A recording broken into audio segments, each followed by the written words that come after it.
lagi bersama saya Fahru Rizky di Fisika SMA. Nah, melanjutkan materi yang kemarin tentang pengukuran, kali ini kita akan masuk ke materi yang namanya dimensi. Jadi apa sih itu dimensi? Jadi dimensi itu adalah cara besaran tersebut tersusun atas besaran-besaran pokoknya. Dan cara penulisannya, yang pertama dia diberi lambang dengan huruf tertentu, dan yang kedua diberi tanda kurung persegi. Nah, dalam satuan internasional ada 7 besaran pokok yang memiliki dimensi dan 2 lagi belum diberi dimensi. Nah, untuk lebih mempermudah pemahaman teman-teman mengenai dimensi, mari kita lihat besaran-besaran pokok berikut. Yang pertama ada panjang.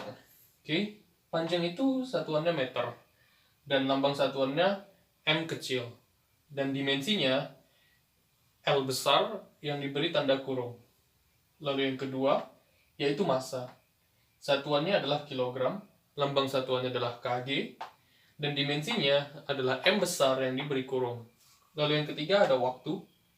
Satuannya second, lambang satuannya S kecil, dan dimensinya T besar yang diberi kurung.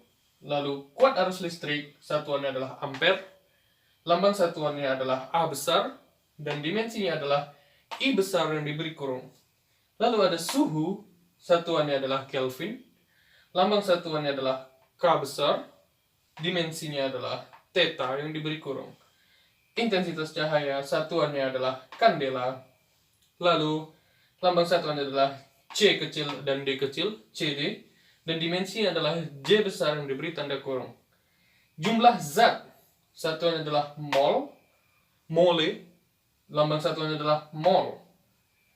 Dimensinya adalah N besar yang diberi kurung. Dan ini sudut bidang datar, satuannya adalah radian, lambang satuannya rad, dan dimensinya belum ada. Sudut ruang, satuannya adalah steradian, lambang satuannya SR, dan dimensinya juga belum ada. Inilah 2 besaran pokok tambahan yang belum memiliki dimensi, dan ini 7 besaran pokok utama dari panjang sampai jumlah zat yang dalam satuan internasionalnya memiliki dimensi. Itu adalah dasar untuk dimensi. Nanti kita akan lanjutkan ke analisis dimensi. Nah, teman-teman sekalian, sebelum kita masuk ke analisis dimensional, ada baiknya kita mengerjakan contoh soalnya terlebih dahulu. Nah, untuk soalnya, coba teman-teman, yang pertama, tulislah kembali pengertian dimensi dan fungsinya dengan menggunakan bahasa Anda sendiri. Yang kedua, yaitu besarnya massa jenis suatu benda yang memiliki massa M dan luas alasnya A dinyatakan dengan persamaan rho sama dengan M dikali G per A. Jika G suatu konstanta, maka tentukan dimensi dan satuannya. Nah, semoga teman-teman mengerti dengan materi kita, dan good luck. Contohnya sekarang, tentukan dimensi besaran-besaran berikut.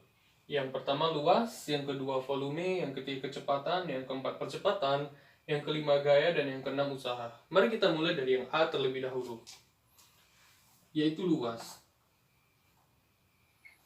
Luas, apa sih rumusan daripada luas? Seperti yang kita lihat ya, luas itu adalah panjang kali lebar. Luas itu panjang kali lebar. Nah, panjang itu dan lebar itu sama-sama di dalam besaran pokok, yaitu panjang yang memiliki satuan meter, lambang satuannya M kecil, dan dimensinya adalah L besar yang diberi kurung. Nah, jadi dalam hal ini kita bisa melihat bahwasannya dalam mengerjakan soal ini, panjang kali lebar. Panjang dimensinya L.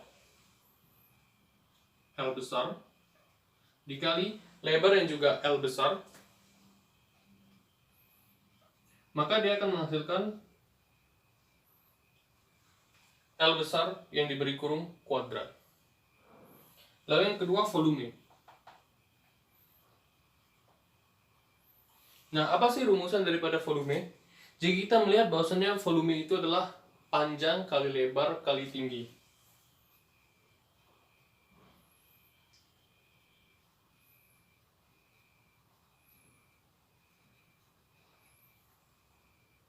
Nah, panjang kali lebar kali tinggi itu sama-sama masuk dalam besaran pokok panjang yang memiliki satuan meter, lambang satuannya M kecil, dan dimensinya adalah L besar yang diberi kurung. Maka untuk kali ini volume dimensinya tuh seperti ini. L besar dikali L besar dikali L besar, ya, menghasilkan L besar yang diberi kurung kubik. Oke. Lalu kita melihat ke soal yang ketiga, itu kecepatan.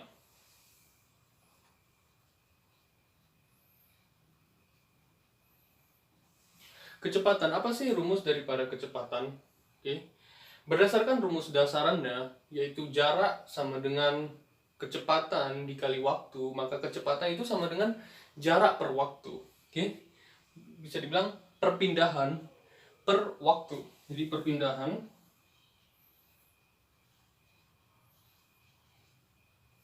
per waktu. Nah, perpindahan ini dia masuk ke mana sih? Dia tuh masuk ke dalam, masih dalam besaran pokok panjang, yaitu satuannya meter, lambang satuannya M, dan dimensinya adalah L besar yang diberi kurung. Maka kita buat di sini adalah L. Waktu, besaran pokoknya adalah waktu, satuannya second, lambang satuannya S, dimensinya adalah T besar. Maka T besar yang diberi kurung.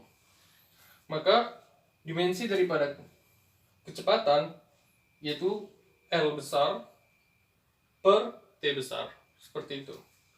Oke, dan ini bisa juga kita tulis seperti ini.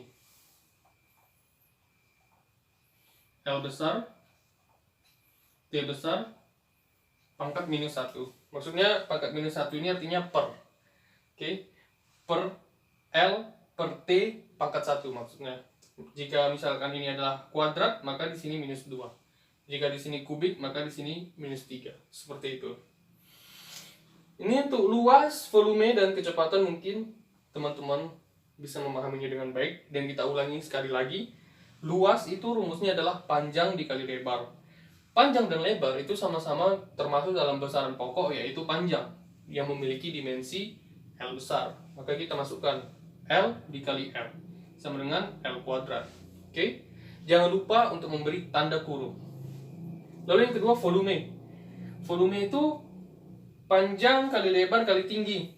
Ini panjang, lebar, dan tinggi itu sama-sama masuk dalam besaran pokok panjang yang memiliki dimensi L. Oke? Kita masukkan L kali L kali L sama dengan L kubik. Dan sekali lagi jangan lupa untuk memberi tanda kurung. Lalu yang ketiga, kecepatan. Berdasarkan rumus dasarnya apa? S sama dengan V kali T.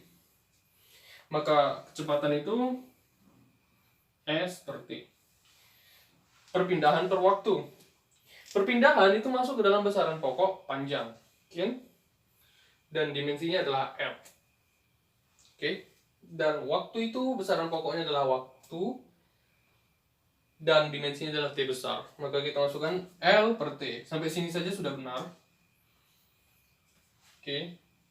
Namun jika kita ingin lebih sempurnakan menjadi seperti ini. L T pangkat min 1. Jangan lupa untuk memberi kurung. Oke. Seperti itu. Mari kita lanjutkan ke percepatan.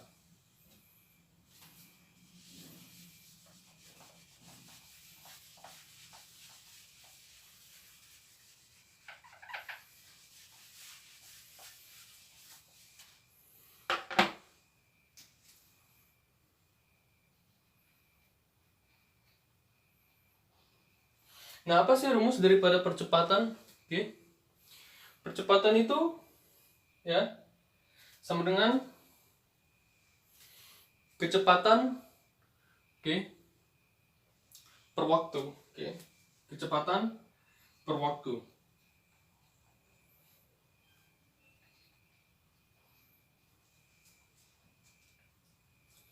Karena berdasarkan rumus dasarnya itu V sama dengan A kali T. Oke, maka A sama dengan V per T. Ini rumus dasarnya. Dan ini rumus percepatan. Jadi percepatan itu sama dengan kecepatan per waktu. Seperti yang kita dapatin tadi, kecepatan adalah L T pangkat min 1 per T waktu T. Menghasilkan apa ini? Menghasilkan L T pangkat minus 2.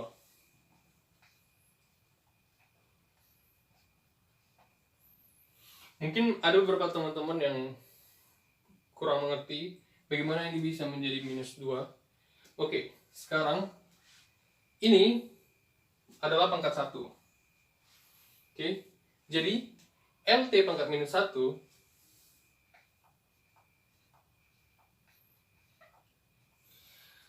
T pangkat minus 1-nya ini apabila kita naikkan ke atas, maka dia akan menjadi perkalian dikali T pangkat minus 1. Oke? Dan L T di sini memiliki sama-sama pangkat, itu pangkat minus 1 dan minus 1. Pangkat, apabila pangkat bertemu dalam perkalian, maka pangkatnya dijumlahkan. Ingat, apabila ada pangkat bertemu dalam perkalian, maka pangkatnya dijumlahkan dalam variabel yang sama. Misalnya T dengan T, A dengan A, B dengan B. Jadi di sini T dengan T, maka minus 1 tambah minus 1. Oke? Jadi harus LT minus 1 plus min 1 menghasilkan LT pangkat minus 2. Seperti itu. Semoga teman-teman dapat memahaminya dengan baik. Oke? Lalu kita ke gaya.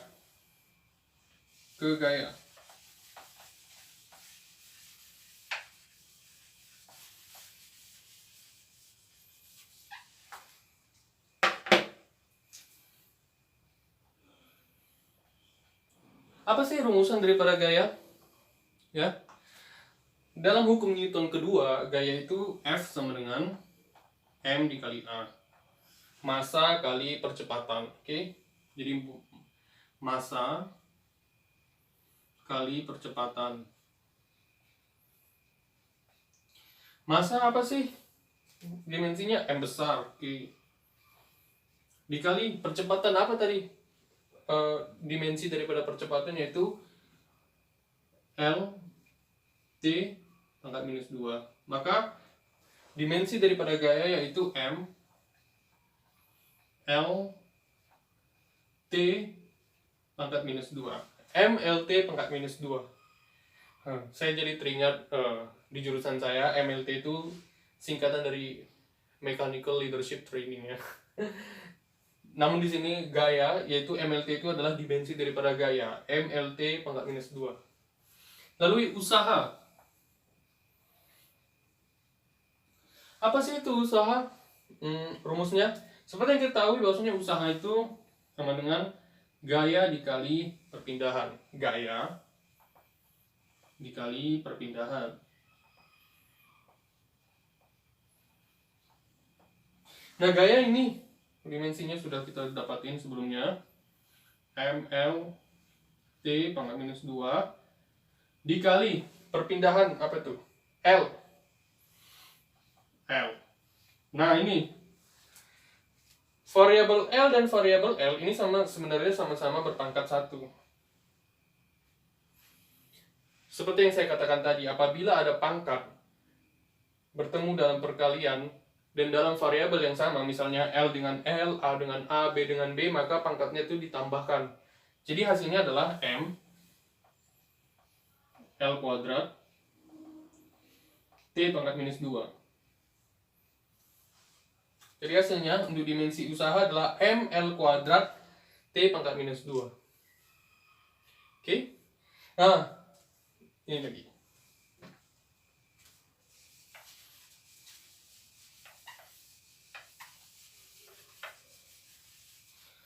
Usaha telah kita dapatkan bahwasanya usaha itu memiliki dimensi M, L, T,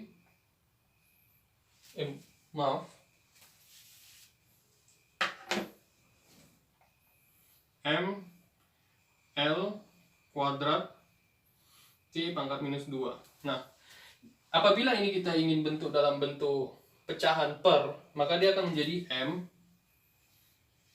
L kuadrat per T pangkat 2. Apabila dia ingin Anda bentuk dalam perkalian, maka ketika dia di sini positif, dia akan menjadi negatif. Begitu juga sebaliknya. Jadi kalau misalkan ini plus 2 dalam bentuk perkalian dan ingin dibentuk dalam bentuk pecahan, maka di sini plus, maka ketika pecahan di sini negatif. Jika di sini plus, maka ketika bentuk perkalian di sini adalah negatif. Seperti itu. Oke, mungkin ini untuk contoh. Semoga dapat teman-teman pahami semuanya sebelum kita masuk ke analisis dimensional. Oke?